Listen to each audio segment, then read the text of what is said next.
Yes, so let's start. So in the first video you would have understood, how to find KE, how to find KP, how to find KD or and KR. All the cost of each type of security, how to find, you would have learned it in the part 1. Now in the part 2, what we have to do is, in the exam they will not ask you find out KE, KP, KD or KR separately. What they are going to do is, they are going to ask you how you have to find out weighted average cost of capital. So this is the topic on which questions are mostly asked from cost of capital. Like individually to find out cost, it's not asked that much in the exam. Okay. So yes, so weighted average cost of capital can be found out in two ways. One is, if the question tells you to find out using book value method, you have to find out using book value method. And if the question tells you that use the market value to find out the answer, then you will use the market value to find out the answer. Okay, so now I'll tell you, see the format. This is the format. Okay, so in the format, first you have to write particulars, then cost, then amount, then weight, and then this is nothing, WACC is nothing but weighted average cost of capital. So here what you will do is, whatever kinds of security you have to first write that in the particulars. You have equity, write that. Preference shares, write that. Debt, write that. And retained earning, if you have, you can write that. Okay. After that, what you have to do is, in the cost column, you have to write all the cost you would have found out. Okay, you know how to find out, individual formulas we had already read. So find out KE, KP, KD and KR, and all those cost, whatever you have found out, 0.5, 0.10, 0.1, 0.2, whatever you have found out, write all the cost in decimal here. Okay, so now we have written all the particulars, all the sources of capital, and also you have written all the cost. Okay, so in the third column, you have to write something known as amount. Okay. So here is where this book value and market value plays a role. Okay. So in case if in the question they have told you to find out WACC using book value method, in this amount column, you have to write the book value of equity, book value of preference shares, book value of debt, book value of retained earning. In case they have told you to find out using market value, you will write the market value in the amount column.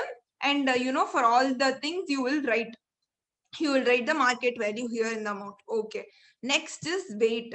How will you find out weight? So weight, what you are going to do is that this amount column is there. No, suppose for example, we'll take that equity is 1, preference is 1, debt is 2, and retained earnings also if it is 2. Now what you have to do is, see, this is the amount, like 1 lakh, 1 lakh, 2 lakh, 2 lakh.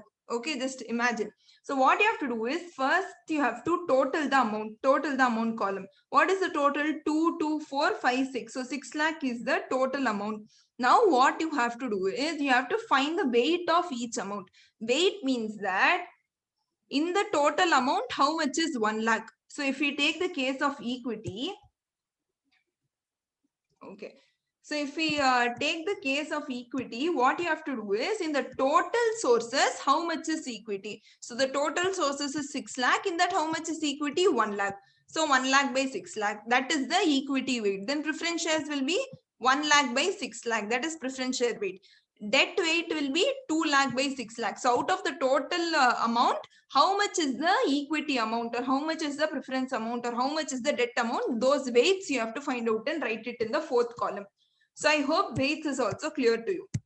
After that, you have to find out something known as weighted average cost of capital. So in weighted average cost of capital, what you will do is that this cost which is there, this cost you have to multiply with the weight and write the weighted average cost of capital, So once you have written the weighted average cost of capital of all the sources, do the total of WACC. Or we also call it cost of overall, overall capital. That means including all the capital, what is the overall cost? So here this will be the overall cost, K or WACC. So this is how you have to, do your sum. Is this format clear to you all? So now I'm going to discuss a few points. Is the format clear to everyone? Any doubts in the format? How to do the sum? Any doubts? Okay. So now what we are going to do is that we are going to, I'll tell you first a few points before we move into the sum. So here in the question, whenever they tell you to, find out using market value. I mean, first, before we go into that, if the question is specifying you have to take book value or market value, you can take that. In case if the question does not specify whether to do using book value or market value, do the sum using book value. Do the sum using book value. This was the first thing. Second, then what will be the difference between book value and market value? What will be the difference between book value and market value? There are two major differences. One is in the amount. In the amount, like I told you, when you solve using book value, you will do the book value amount. When you solve using market value, you will do the market value amount. In case if the market value of if suppose the equity is there, equity book value they have given as 1 lakh, then when you solve using 1 lakh, you can write this 1 lakh. In case if they are now telling you to find out using market value, and in the question if they have not directly given market value, rather they have given that there are 10,000 equity shares whose book value is 1 lakh, and the market value of each share is suppose 120 rupees. Then in such case, how will you find out the market value of equity? And amount column, what will you write? You will do 10,000 into 120 you will do, which will come up to 12 lakh, I guess. So 12 lakh you will do, and 12 lakh will be your market value. So this is what you have to write in the market value column. That's what I have written here. In case if directly it's not given in the question, do number of securities, which is 10,000 equity shares into price per security or market price per security. Okay, so this is the first difference. Second difference, what will happen is that in the question, in the question, when you write market value and book value, there is no difference in equity, preference, and debt. But I mean, these three normally, how I told you, you can do. But when it comes about retained earning, what will happen is that when you find out book value, you will write retained earning in sources. When you find out book value, you are going to write retained earning in sources. Okay. But when you find out market value or WACC using market value, this retained earning, you are not going to write. You have to skip writing this retained earning. You have to skip writing this retained earning, means this whole row will not come. Only these three are going to come, and that's going to be your total. Okay. So remember that point also. So in book value, retained earning will come, whereas in market value, retained earning should not appear in particulars. If in the question if they tell you to find out using book value, do this whole format and come. Do this whole format and come. Point number 1, if they tell you to do using book value, do the whole format and come. In case if in the question they tell you to find out using market value, WACC using market value, just ignore the retained earning point in the question. Ignore the retained point in the question. Just write equity, preference shares, debt, and find out your WACC. Okay. Yes. Understood. Fine. Good. So now what I'm going to do is that I hope so these were the points related using WACC. So that's the concept. That's it. So the concept for the class is over. Now I'm going to, help you solve the practical illustration number 5. Fine. So here, so this is a different question. Listen, look into this question very carefully. Okay. So here what they tell you is that determine the cost of capital of Best Luck Limited using the book value and market value weight. So using the both weights, you have to find out. So they have given you sources, equity, retained earning, preference, and debentures. Book value they have given you, market value also they have given you. Then they have given you some additional information. So in additional information, what they have given you is that equity shares are quoted at 130 rupees per share. That means the market value of equity shares is 130 rupees per share. Then they have told you that a new issue is priced at 125 per share. Okay. New issue is priced at 125 per share means the book value of the share is 125 per share, or the issue price. I can rather say the issue price. Issue price will actually be face value. Face value of the share is 125 rupees. Then they have told you that flotation cost is 5 rupees. So flotation cost also they have given you. So what will be issue price? Issue price will be face value minus flotation cost. Face value minus flotation cost, that you know. Okay. So equity, it's clear. Then dividend. They have told you regarding the equity dividend. that for the previous 5 years, the dividends have steadily increased from 10.6 to 14.9 per share. Dividend at the end of the current year is expected to be 15 per share. Now this dividend at the end of current year is expected to be 15 per share. Is this D0 or D1? Is this D0 or D1? Which previous point you want me to explain regarding the equity?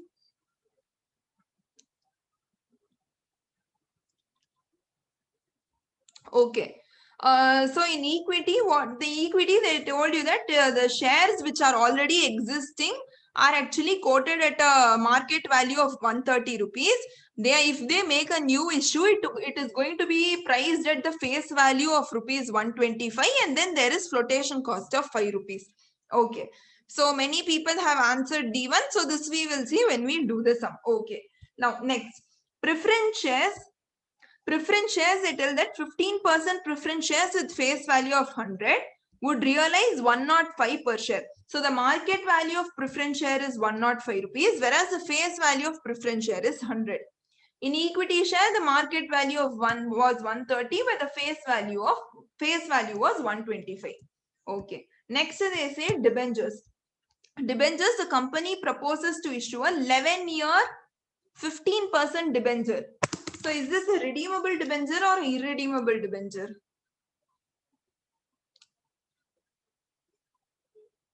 Redeemable, or the same way the preference shares are redeemable or irredeemable. So debentures are redeemable debentures because they have given you the timeline here. Okay, so 11 years is the redemption period. Like in 11 years they will redeem it, and the 15% is the interest here. But the yield on debenture of similar maturity and risk class. So what they tell is, so if today our company has issued this debentures, there might be other companies in the market who would have issued the same debentures like this, like us. Okay, but for those debentures, the maturity and risk classes, that is the yield on debentures. That is, yield on debentures means the interest they pay is 16%. Whereas the interest what we pay for the same kind of debenture is only 15%. Okay, in our company, when you are issuing debentures, you are only giving 15% interest, whereas the same kind of debentures which are issued in the market, or some other company has issued, they give 16% as interest. Okay, then they tell that flotation cost is 2% here. Okay, then finally they tell you that tax rate is 35%. Ignore dividend tax. Flotation cost would be calculated on face value. Okay, fine.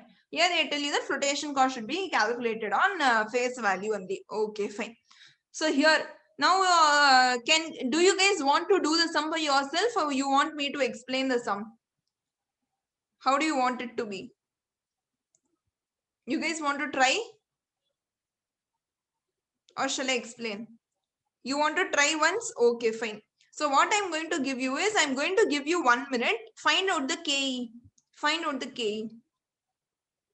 Explain it. Okay. So people who want to, try, you can start with the KE. Until that, others can listen to the explanation given. Okay, fine. So 5. So the first point is cost of equity. So cost of equity here in the question, as you all told, it was right. They had given D1. They have given D1. Okay. Yes. So cost of equity, what is the formula of cost of equity? So if you see the note, you will get to know that the cost of equity would be D1 by PO minus F plus G. Okay. So here in the question, what they have told is that you might ask, in the question there is no G given at all. How did they find out G here, or why did they take G here? Because when we read in my notes also, which I today sent you, you might see I had written there, if there is no growth rate, directly take dividend by PO. Okay, price. If there is growth given, then take dividend by PO plus D. But in the question, there is no growth given. Why have they taken growth here? Here is the catch. Here in the question, they told you that dividends have steadily increased from 10.60 to 14.19. What they have told you, dividends have steadily increased from 10.0 to 14.19. That means because there is growth only, they have increased. Correct. So this is the point, which is the catch here, where it indicates that there is a growth in dividend. Okay. Now from this, how will you find out growth? How will you find out growth? So here, what formula they use is that, first let's find out growth. So here what they tell you is that 5 years, that dividends, once again, yes. So dividends have steadily increased from 10.60 to 14.19. So in the first year it was 10.60 and by the end of 5th year, it was 14.19. I'll just draw a graph here so you're able to understand better. Okay. 1, 2, 3, 4, 5. Okay. So in the 5 years, the dividend has had a growth. In the year 1, it was 10.6, whereas by the 5th year end, it became 14.9. Okay. So there has been a growth. Now, how will you find out growth? In your foundation, okay, or in your time value of money, you would have, used this formula. Future value equal to present value into 1 plus R. What is R?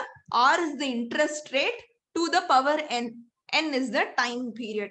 Okay, so now we have to use this formula and find out our growth. What is the future value?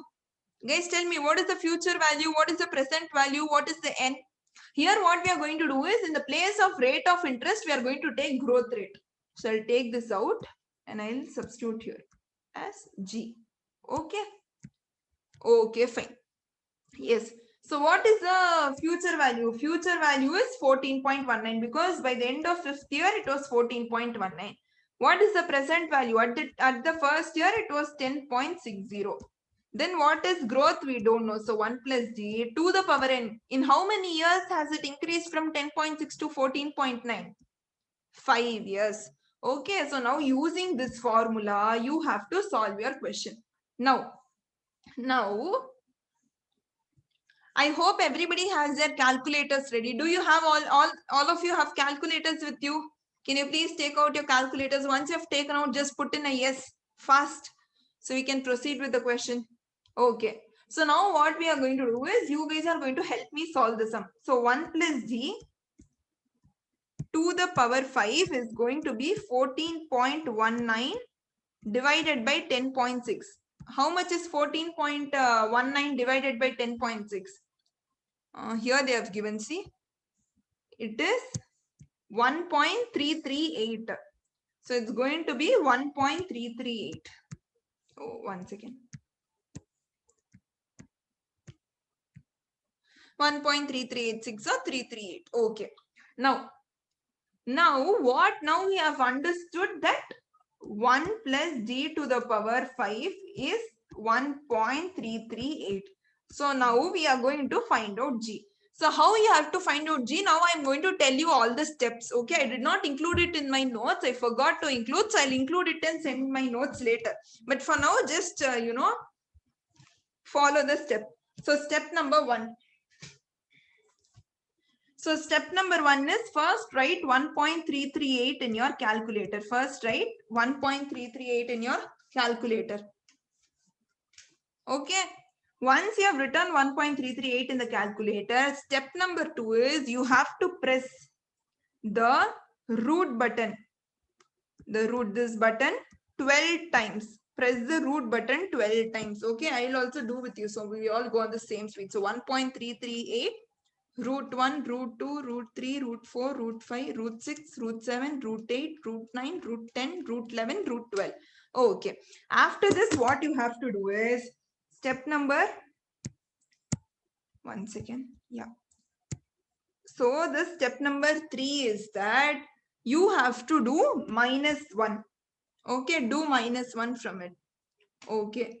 After that is done, what you have to do is how much ever root you wanted. That means here you have to see the power. Whatever power was there, here we have power 5, right? So whatever power you have, that you have to divide. So now with whatever answer you have, divided by 5. Now whatever answer you have, divided by 5. So if you want fifth root, you have to divide it by 5. Okay, because here how it would have been, it would be 1 plus d equal to root of fifth root of 1.338, right? So whatever root you want here, you have to divide it by that number. So divide by 5. Divide by 5. Once you have done divided by 5, next what you have to do is, you have to do add 1. Add 1 to it. Okay. Then do equal, multiplied by and equal to for 12 times.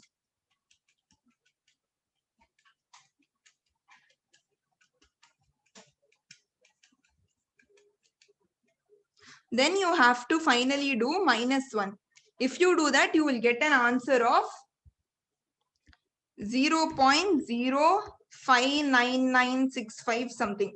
Okay, and once you get that, final step is, step number 8 is you have to multiply it by 100. You have to multiply it by 100. So if you multiply it by 100, what will you get? 5.99% something, right? So this is your growth rate. So rather than taking it as 5.99, they have rounded it off and taken it as 6% here. They have rounded it off and taken it as 6% here. I'll show you the answer. Wait. Here they have not written. Okay, so here you can see they have taken it as 6%. See, 0.06% they have taken. I mean that 6% they have taken it as 0.06. Okay. So now this growth rate, you know how to find out. This I'll include it in the notes and send it to you later. Okay. So now D1 was 15. Then here in the last lecture, you would have seen. In that, I hope I told that when you have to take market value and when you have to take net proceeds. Remember, market value, flotation cost. This is the scenario. Market value. Okay. You have to see which scenario it fits in and you have to choose whether you have to use market value or market value or net proceeds. Okay. So you will use market value only in the first case, and in all other cases you are going to use net proceeds only. You're going to use net proceeds only. So these are the, if you had seen my first video, you would remember this. Okay. So in our question, they have given market value. They have also given flotation cost. They have given market value. They have also given flotation cost. Yes. So in that situation, you have to take net proceeds. So in that situation, you have to take net proceeds. So here we are going to take net proceeds. So what is the net proceeds? So net proceeds is PO minus flotation cost, which is 125, our face value minus flotation cost. Face value, or whatever you say, face value minus flotation cost, 125 minus 5. So if you do this, you'll get 130. So this will be your equation, 15 by 120 plus 0.06. So if you do this, you will find out your cost of equity, which is 0.185. Is cost of equity easy? I mean, did you understand cost of equity? Cost of equity, is it clear? Can we move on to the next? Okay, fine. Yes. One second.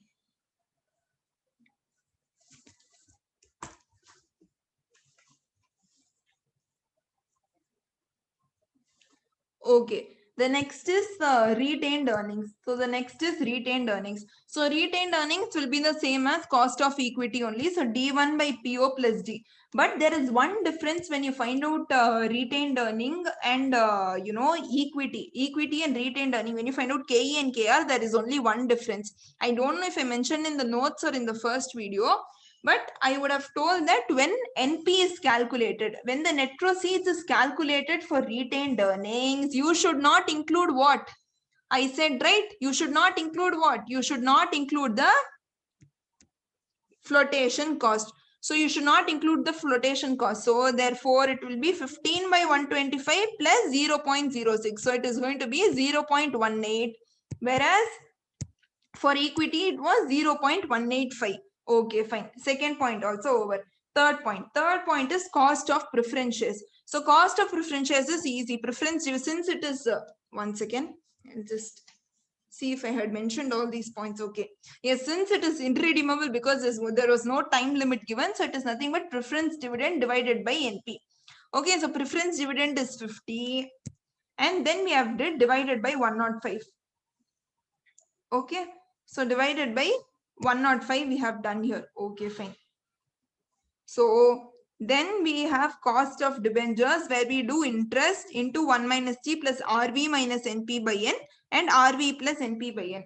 Here, how much will be the interest? Here, how much is the interest? In the question they have given 15%. So first point, in the question they did not give you the net proceeds or the redeemable value. Did I tell you any point regarding redeemable value or net proceeds? If in the question it is not given, what we have to take? At least for redeemable value, I remember I told. One, the redeemable value might be given. If it's not given, take the face value. If face value is not given, take 100 rupees. So you have to think that your redeemable value is 100 rupees. Very good, very good. Okay. Now, redeemable value we have found out. N also we know N is 11 years. Correct. Then interest. So interest will be 15% of 100, which is 15 rupees. 1 minus T, tax also they have given. So 1 minus T would be 1 minus 0.35. Okay. So now there is one value that we don't know, which is NP. One value that we don't know, which is NP. Usually in question, if no other information was given, what will you take NP as? NP you will take as 100 and solve the question. But here in this question, they have given you one important information which changes the NP. That information is that yield on debentures of similar maturity and risk class is 16%. Yield on debentures of similar maturity and risk class is 16%. So here what they have told you in the question is that your company is issuing a debenture. To the public, it is giving it at 15%. The same kind of debentures another company is issuing, but to the public, it is giving at 16%. Then why will the public come and buy your debentures?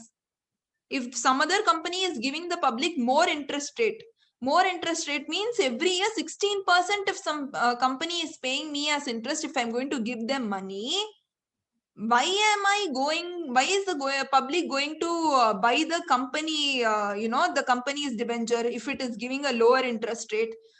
Did you understand the point? Why the public should buy what? If you understand that, if you understood that, then I'll move on with the next point. Yes, you understood that. Okay, very good. Now what they tell is that then there must only be one possible situation. Then there must only be one possible situation.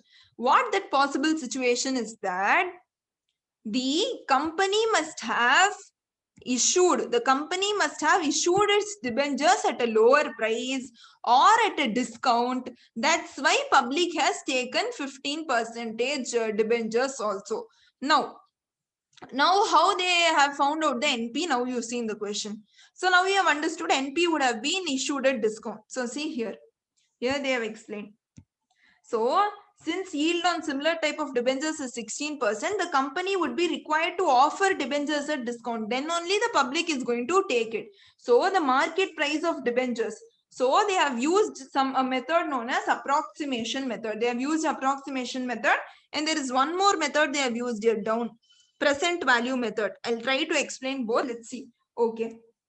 So here what they have done is 15. So here what they have done is, once again. So 15%, 15 rupees. So here what they tell you is 15 rupees is what you pay as interest in the whole year. Okay, is what you pay as interest in the whole year.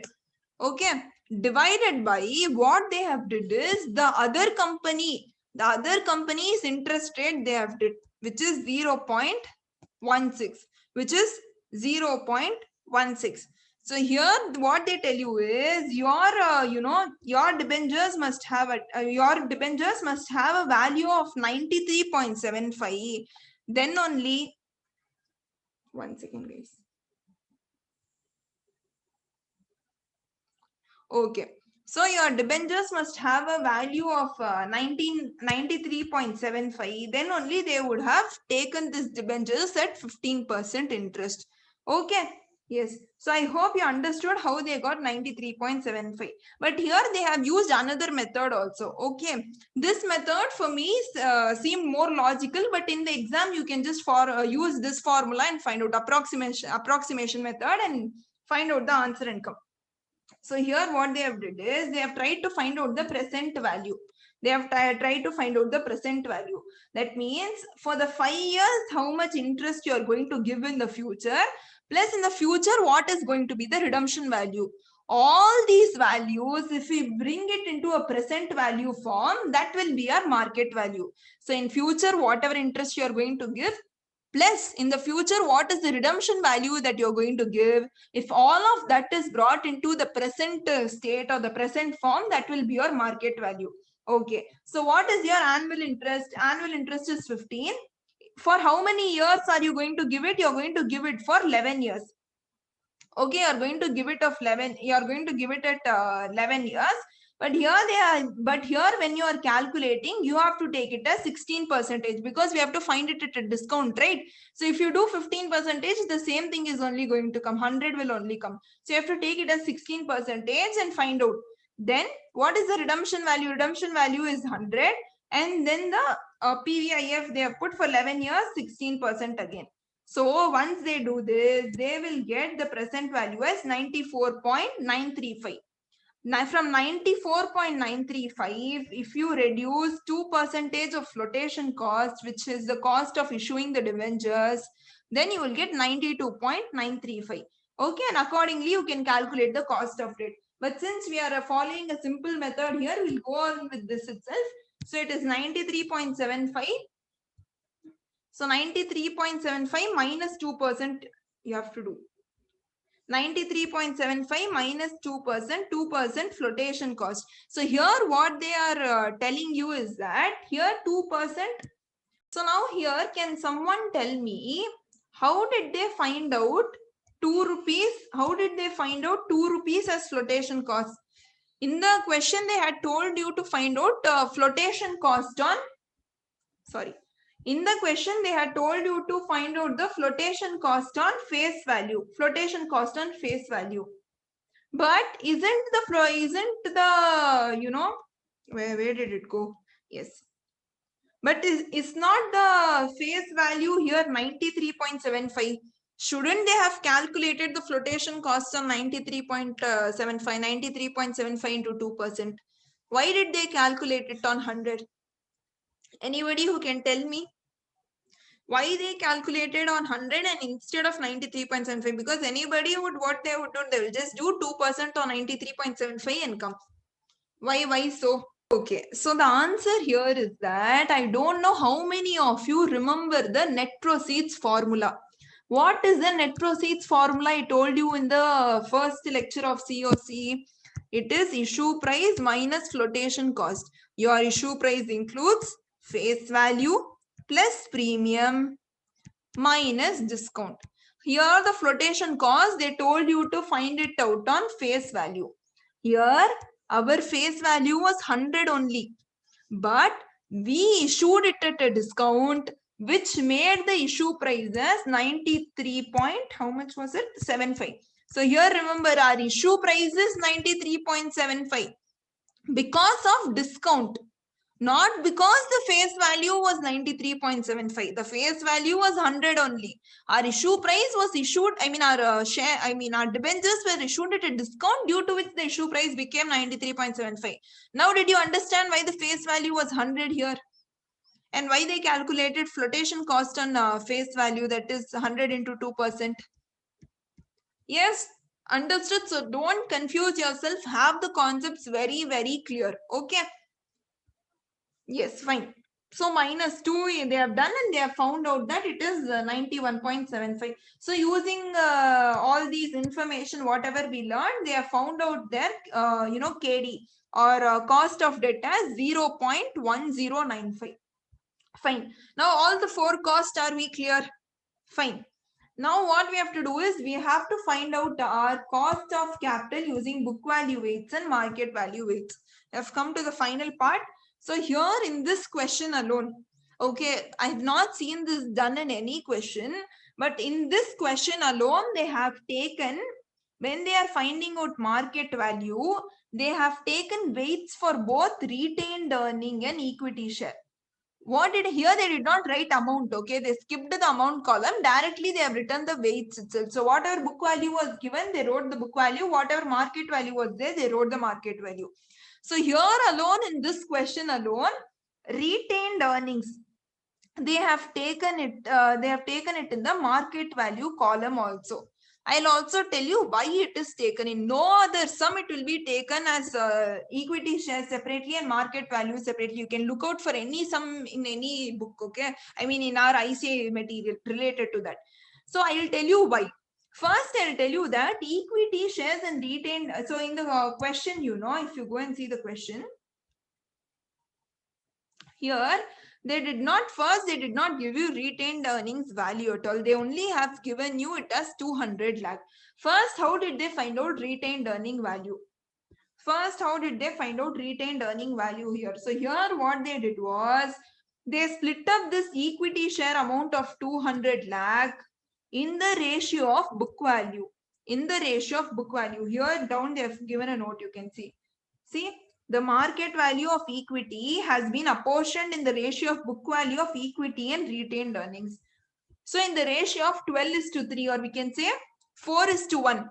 So in the ratio of 4:1, they have split up the 200 lakh rupees. I hope this is clear to you. Okay, the others, they have directly written whatever the market value and book value were there and found out the weights. Okay, now you know how to find out the weights. Then they have written the cost of each weight. I mean, cost of each source. Equity shares, it was this much. Retained earnings, preference shares, debentures. Then finally, they have found out the book value WACC and market value WACC. For book value WACC, they did book value weights into cost. For market value WACC, they did market value into cost. Okay, so that's how they found out this. Now, this is not a big deal. Okay. So now here the question comes is that why retained earnings is taken in market value. Here retained earnings is taken as market value in market value weights also only and only because retained earning had a different cost than equity. Ma'am, please repeat why retained earnings is taken. And I've not explained that. I'm going to explain it now only. Okay. So here this retained earnings is taken in market value weights only and only because retained earnings had a different cost. That is, it was 0.1800, whereas equity share cost was KE was 1850. In case if you take any question and see, there will be every time KE will be equal to KR only. In very, very rare cases, this is the first sum actually I'm seeing where KE is not equal to KR. Okay, so because of that single point only, they have taken it as a different KR, and they have taken retained earnings in market value. They have taken retained earnings in market value. Why they have taken? Because KE was not equal to KR. So to use the KR, which was different than KE, they have taken this. Okay, so remember this point also, note it down somewhere. Fine. Okay. This you have taken. Okay, what you can do is this way, the two different points, you can use the format I have told you. Particulars, weight, amount, weight, cost, WACC. Then in such case, you will get the answer. Here, since the format is different, you may get confused. So you can solve it using that format, you will get the answer. Someone has asked me, if KE is equal to KR, then we should skip the retained earnings, right? Yes, when you're calculating the market value weights, you have to skip the retained earnings. Then in such case, what would have come, this will not come.